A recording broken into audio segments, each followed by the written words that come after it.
반갑습니다. 페페아빠입니다. 관점이 바뀌지 않았습니다. 그대로입니다. 시장은 끝날 수가 있다. CX장의 유동성이 더 이상 공급되지 않을 수가 있다. 굉장히 희망고문적인 상황인 게 뭐냐면 그간에 지금까지 코인 시장을 겪었던 분들이 아니시고 언론이나 뉴스 보고서 3월달에 진입하셨던 분들은 스프링 반등이나 이런 것들 경험들을 하셨을 건데 메인장은 지금이 아닐 거라고 생각을 합니다. 적어도 연말이 되지 않을까. 시즌2라고 제가 그 이름을 지었죠. 지금은 시즌1이고. 자, 그러면 앞으로 다가오는 상황들을 조금 더 디테일하게 예상을 해보면, 그러면 이렇게 뒤늦게 들어온 사람들이 만약에 손실들을 보고 시장에서 완전히 그냥 패닉 상황에 나타났을 때 이들이 선택할 수 있는 게 과연 어떻게 될까?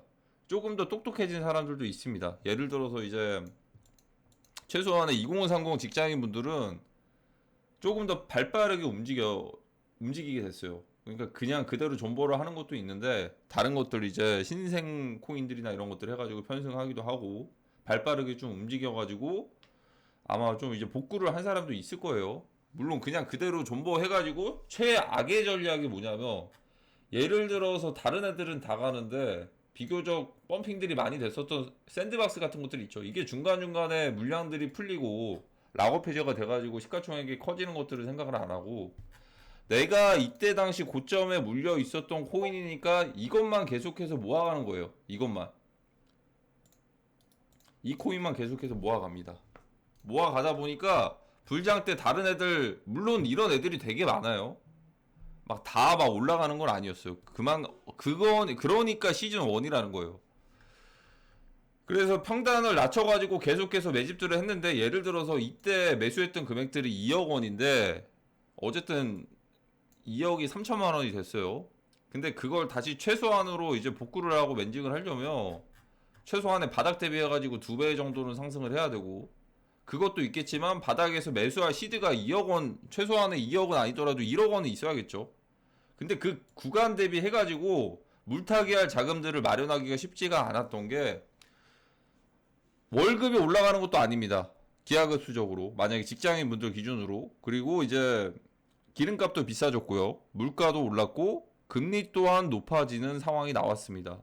최악의 악조건들이 모여있다 보니까 그 상황이 어떻게 되죠? 만약에 주거지역도 마찬가지로 월세가 올라갑니다. 금리도 올라가고 이제 규제 같은 것들을 하다 보니까 자연스럽게 반전세 개념으로 해가지고 아니면 월세를 조금 더 올려가지고 본인들이 레버리지를 일으켜서 구매를 했던 집들에 대한 이자들을 이제 그 세입자들에게 청구를 하는 거나 마찬가지죠. 악순환 구조들이 계속해서 커지면서 개인들이 시드머니를 모아가지고 물타기 할 자금들을 마련을 해서 바닥에서 매집들을 했을 때 몇몇 애들은 살려줄 수도 있었는데 이런 식의 코인들을 만약에 흔히들 말하는 그 DCA 전략 뭐 계속해서 모아간다 그런 전략을 했다면 최악의 상황들이 나왔을 수가 있죠. 특히나 거기에다가 더해가지고 리플은 거의 1년 반 동안 매수해가지고 모아가는 것보다 은행에다가 넣어놓고서 적금 이자 받는 게 더 셌을 수도 있어요. 평단 낮춰가지고 막 계속해서 모아갔던 사람들은 위도 아니고 아래도 아니고 그냥 이것들을 이제 매집하는 사람들은 보통 여기 1,000원대에서 안 끝내거든요. 뭐 1만원, 10만원씩 보고 있으니까 올라가도 안 팔고 그냥 계속 모아가는 거예요. 결과가 어떻게 될지 일단 봐야겠죠. 제가 이 말씀을 왜 드리냐면 만약에 유동성이 꺼졌을 때 특히나 이제 한국 시장에서는 어떠한 움직임들이 나올 수가 있을까? 외국에서는 한국 시장을 굉장히 관심을 많이 가지고 있거든요. 살짝 이제 성격이 급하고 투기의 민족인 걸 너무나도 잘 아는 것도 있고 특히나 그것들 대비해가지고 많은 성과를 얻었던 게 선물 거래소들이 좀 성과를 많이 얻었어요. 레버리지까지 키고서 이제 변동들이 있으면 레버리지 때문에 속도감이 느리더라도 레버리지 그 배율들 때문에 또 속도감이 빠르게 느껴집니다. 그만큼 레버리지 따라서 변동률이 더 커지는 거니까 그걸 좀 이제 충족을 시켜줬던 거죠. 역사적으로 봤을 때 제가 비트코인 주봉을 가지고 뭐 차트 분석이 아니고 비트코인을 상황을 보고서 그때 대비해가지고 손실들을 만회하기 위해서 움직였던 상황들을 제가 말씀드리면 2018년에는 거래소 가두리 메타라고 있었습니다. 이때 하락장 시작됐을 때 거래소 가두리 메타. 그리고 이때는 선물이죠. 거의 선물 시장이 이때부터 유입이 되긴 했는데 이때는 현물만 해도 먹여줬으니까 선물은 하락장일 때 등장을 했다는 거. 이때 당시에는 선물이 막 엄청 크지는 않았어요. 이때 그래서 비트맥스에서 선물했던 사람들은 정말 이제 많은 숙련들을 하셨을 겁니다. 이때 비트맥스를 경험하셨던 분들은.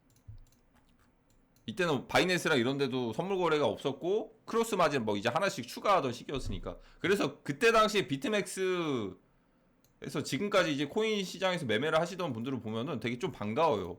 뭐 트롤박스 같은 막 그런 데서도 좀 고독한 트레이딩 생활들을 좀 재밌게 좀 보내기도 했죠. 거기서 진짜 이제 크립토를 믿는 사람들만 모인 거죠. 비트맥스까지 간 거면. 자, 근데 이때 당시 어떤 흐름들이 있었냐면 크게 이제 하락이 두 번 왔을 때 2018년에는 이제 바이낸스의 뭐 거래소 토큰부터 시작을 해가지고 그런 것들이 굉장히 큰 성과들을 냅니다. 그리고 이제 또 어떤 힙비트라고 있어요. 힙비트인가? 힙비트?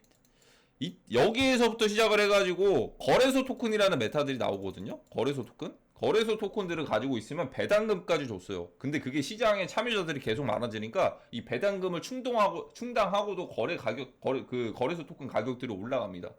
그러면서 나온 게 그때 당시 중형 거래소들이 이제 새롭게 등장을 합니다. 예를 들어 코인빗, 코인제스트, 뭐 이제 코인 땡땡 막 이런 식으로 해가지고 중형 거래소들 있죠. 업비트, 밑성, 코인원, 고팍스까지 낀다면 고팍스 코비까지 낀다면 한 5개 거래소들 빼고는 밑에 그냥 신흥 거래소들이 나와가지고 거래소 토큰 메타들을 이제 이 메타들이 움직입니다. 실제로 이 거래 자금들이 한국에서만 거래가 되는 건데도 조 단위가 넘었거든요. 실제로 그 시장 규모가 그 예치금들이라고 해야 되죠. 거래소에다가 돈을 넣어놨던 금액이 1조 단위가 넘었으니까 정말 큰 거예요. 저는 예상은 넘었어요. 막 몇천억에서 끝날 줄 알았는데 정말 예상 그 이상이더라고요. 그래서 거래소 토큰 메타부터 해가지고 중형 거래소들이 뭐 가두리 메타도 시작을 해가지고 여기에서 살아남은 승자들은 손실들을 다 메꾼 사람도 있고 뒤늦게 들어온 사람들은 또다시 뭐 여러 가지 뒤늦게 물려가지고 또다시 리셋이 되신 분들도 있습니다. 이때는 거래소 메타다. 자, 그러면 21년에는 어떻죠? 이때는 너무나도 자연스럽게 그 선물 시장이죠. 무조건 선물 시장. 선물 시장의 급증이 일어났다. 선물 계좌 많이들 열었습니다. 이게 뭐 불법은 아니니까요. 그리고 이제 하락장 때 숏을 칠 수도 있다. 이런 것들 메리트 때문에 또 이제 늘어난 것도 있는데 이번에는 제가 예상을 하는 건데 일단은 선물 하나씩 알렸잖아요. 하나씩 대표적인 것들을 알렸으니까 그러면 전에도 선물 거래소 있었는데요. 그때는 2018년에는 바이낸스나 막 이런 데 선물 거래소가 없었어요. 비트맥스가 거의 유일했습니다. 거의. 비트맥스도 있고 다른 거래소 비트바이넥스도 있긴 했는데 대중적인 거래소들의 선물이 없었으니까. 그래서 하나씩 써먹었다. 중요한 거래 뭐 거래소 토큰 메타나 선물 메타나 뭐 가두리 메타 이런 것들은 제외를 할게요. 가두리 메타는 이제 한국에서만 일어났으니까. 거래소 토큰 메타도 한국에서만 일어났나요? 다른 거래소들도 굉장히 많이 일어났습니다. 예를 들어서 이때 당시 일단 힙비트라는 거래소가 외국에서 먼저 시작을 한 거니까 힙비트에서 시작돼서 한국까지 넘어온 거예요. 그러면 2024년 만약에 시즌 1이 끝났다라고 한다면 어떠한 움직임들이 나올까? 저는 거의 한 80% 덱스에서 나오지 않을까 예상을 합니다. 덱스에서. 이런 상황이면 덱스에서 나오지 않을까. 만약에 유동성이 꺼지면서 일단 좀 뒤늦게 들어온 사람들이 만약에 물리게 됐을 때 나중에 뭐 이제 그런 게 상상이 안 되긴 하거든요. 뭐 덱스 거래를 실시간으로 스트리밍한다? 이런 상황들이 나올까요? 해외 유튜버 분들은 몇몇 분들이 그러시는 분들도 있거든요.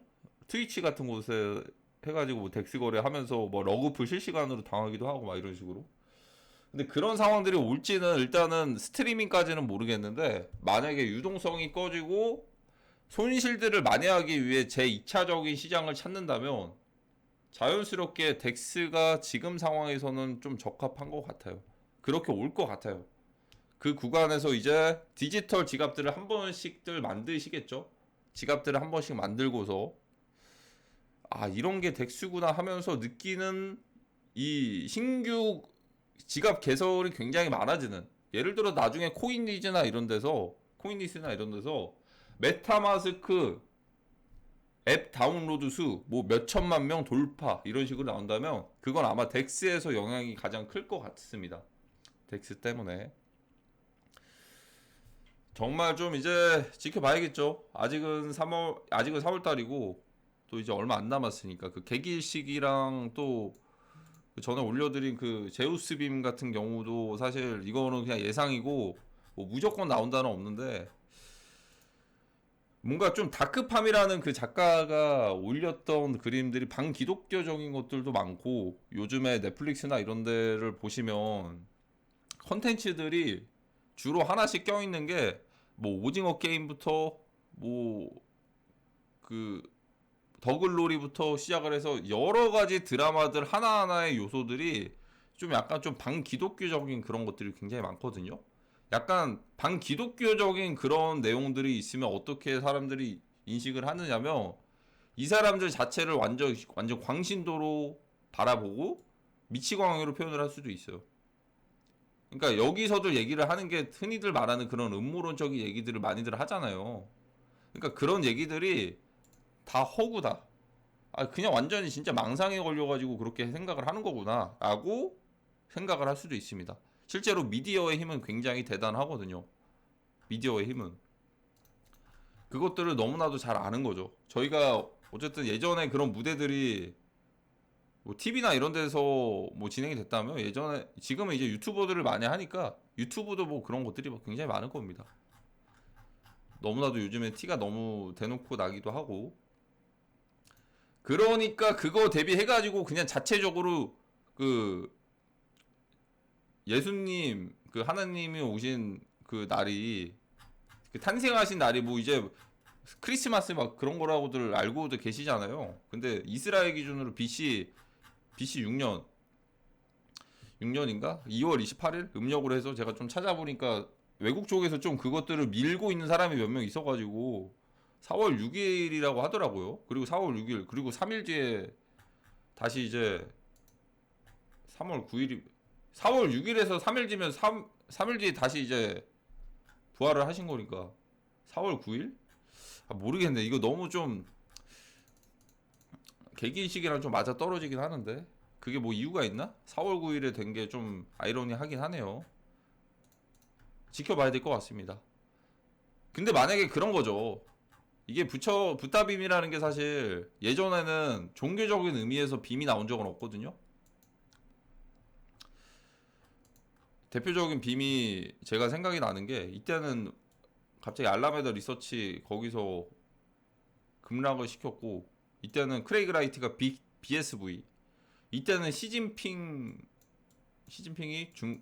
크립토 허용하면서 상승빔 이때는 코로나 빔 그러니까 종교적인 빔들이 한 번도 나온 적은 없어요. 근데 뭐 우연의 일치인지 코비드 이후에 나왔죠. 코비드 이후에 이때 부처님 빔이 사실 그게 올라가 버리면 뭐 역시 부처님이다 이렇게 얘기들 할 텐데 그날에 하필 하락을 했으니까 약간 그런 거죠. 약간 좀 혐오를 할 수도 있는 정말 극단적인 아 왜 부처님 오신 날에 그렇게 하락을 한 거야. 안 좋은 기억이잖아요. 그게. 근데 그게 만약 비슷하게 뭐 제우스 빔처럼 해가지고 어쨌든 하락 쪽이면은 안 좋은 기억이 남을 수밖에 없겠죠. 그게 근데 이거 이게 뭐 100% 나온다는 건 아닌데 그냥 그런 식으로 갈 수도 있다. 왜냐하면 좀 반기독교적인 그런 것들이 미디어나 이런 데서 굉장히 많으니까. 그리고 여기다가 최근에 봄 코인을 이제 만들었던 다크팜의 그 그림들을 보시면 그런 내용들이 굉장히 좀 있어요. 그래가지고 좀 가능성도 있지 않을까라고 생각을 합니다. 왜냐하면 지금은 크립토 시장의 참여자들이 굉장히 많아졌으니까 좀 그럴 수도 있지 않을까 조심스럽게 예상을 해봅니다. 일단은 상황은 지켜봐야 될 것 같지만 여기서 고단수로 지금 파킹을 하면서 지금 저점이니까 매수들 하게끔 하는 그런 전략이면 되게 좀 최악이죠. 여기서 이게 1차라면 2차 빠지고 3차 빠지고까지 갈 수도 있으니까 이 상황만 피하면 될 것 같은데 저도 이렇게 무조건 100% 간다 생각을 했으면 풀쇼 때렸겠죠. 근데 상황은 또 이제 상황에 따라 또 이제 갑자기 긴급 변수들이 생길 수도 있는 건데 지금까지는 그렇게 보고 있습니다. 뭐 예를 들어서 갑작스러운 변수로 갑자기 뭐 사우디 자금들이 그 오일국들의 이제 뭐 자금들이 투입이 된다거나 홍콩에서 기습적으로 큰 자산운용사들이 이제 현물 ETF 승인을 받아가지고 이제 본격적으로 이제 비트코인 유입이 된다거나 그런 단기적인 재료가 될 수도 있겠죠. 그런 두 가지 변수 아닌 이상은 조금은 위험할 수도 있다. 그러면 위험하더라도 기회들은 오겠죠. 기회들은 오는데 국내 시장이 아마 좀 끝 무렵에 오지 않을까 소문들이 조심스럽게 예상을 합니다. 그러면 이번 영상은 여기까지 하도록 하겠습니다. 좋아요, 댓글 한 번씩 부탁드립니다.